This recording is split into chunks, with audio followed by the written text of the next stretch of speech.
Hi, Larry Kruger again with another session of Listen to the Expert Ramble On About Stuff, otherwise known as Ask the Expert. I think it's becoming more of an opinion platform here than questions, but at any rate, indulge me. Today I'm going to speak a little bit about how pricing is killing empathy in a very high touch industry. The the human resource business is made up of attracting and positioning talent, and a lot of work goes into basically selling your organization to attract individuals to come and work for you. You see a lot of things happening now to, the free lunches and free draft beer and,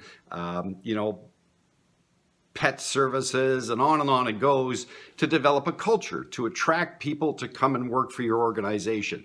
Courting, if you will, employees to come and work with you, or convincing them to deploy where you need talent. Now, when an individual decides that they're going to relocate, when they decide that your organization is worth them basically tearing out by the roots their entire lives and transplanting their lives someplace else, a lot of organizations, or what we hear today from relocation management companies, is that there's a lot of stress on bottom line. We need the best possible price.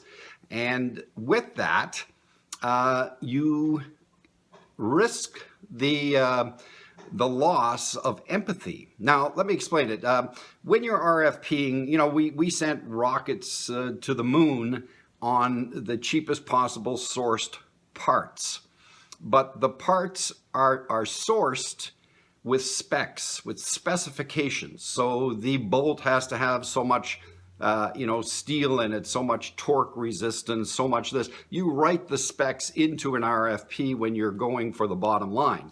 Now, key KPIs, key performance indicators, could be seen as some sort of spec for quality, but the high touch service that's provided by movers can't really be written into a spec. On a KPI, it's pretty clinical, right? Were you on time?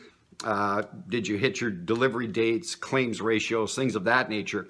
But the attitude that the crews had on the job can't be built into a spec. So I'll give you a couple of examples.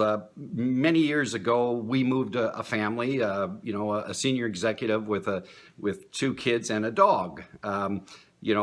Buster. We'll call the dog Buster. I love to tell stories. So, but anyway, we moved. Buster was terrified of going into a crate, of flying. So they couldn't fly Buster. They were flying out. They weren't driving. Our driver said, "Hey, listen, I'll take Buster with me in the cab of the truck."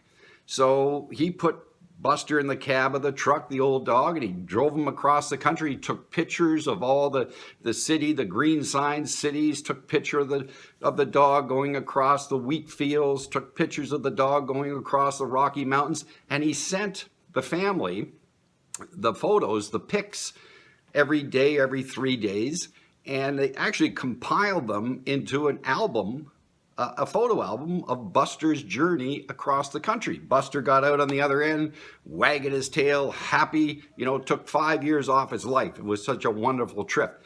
That's empathy. That's empathy.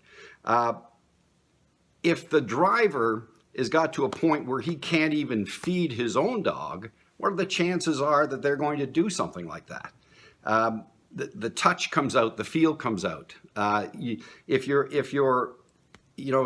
doing an RFP to move freight, to move widgets, then bottom line is bottom line. You put the stuff on the back of the truck, you take it off at the other warehouse, that's your rate.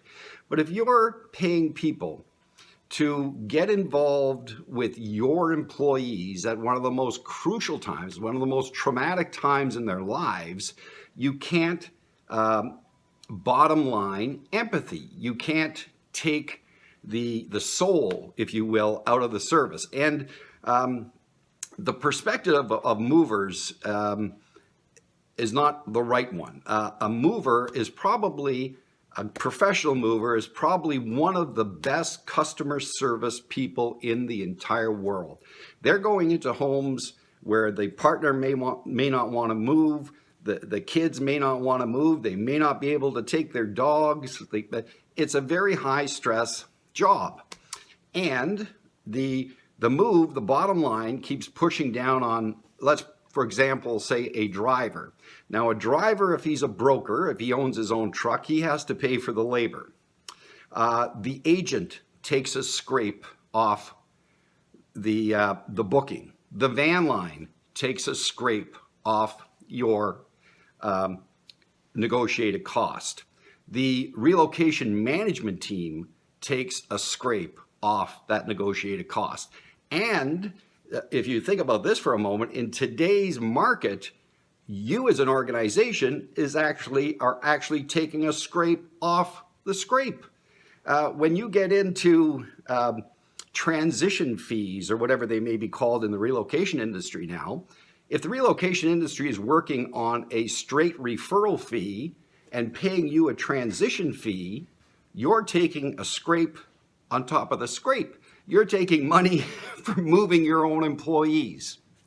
None of my business. I don't know how you do it. I'm a mover. But what you actually pay for doesn't always filter down to the people that are actually doing the work. The people, and the Achilles heel, as I keep harping, of the entire industry is the fact that these long distance drivers are not able to pay their bills. And it's a tough, tough job. You load 20,000 pounds of furniture and then drive 500 miles. It's a lot of work. Next time you're at the gym, take 200 pounds and squat it 100 times and walk up and down a ramp with it on your back. This is tough work, and you're in a very stressful situation. The clients are extremely stressful. The guys have to keep smiling and keep piling and make sure that everything is done right and have empathy towards the clients, because we do all kinds of things above and beyond the call of a tariff that in a lot of cases don't even get back to you. So if you're looking at, a slide from the first floor, from the second floor to the first floor, or putting a little bit of money into, the movement and relocation of your most valued assets, maybe it's a good idea, or maybe it's an idea to take a look and make sure when you're speaking to your RMCs, or if you're going to direct to the movie, that the monies that you're paying get to the people that are doing that manual, high touch work. Vitally important. At any rate, ask the expert or listen to a rant. Price actually does kill empathy. If the guy's not making any money, it's very hard to be conscientious and empathetic to the folks that he's out there moving. Now, we're still doing it. We'll continue to do it. It's getting harder and harder to do. Thanks for your time. Have yourself a wonderful day. Hug a mover. Goodbye.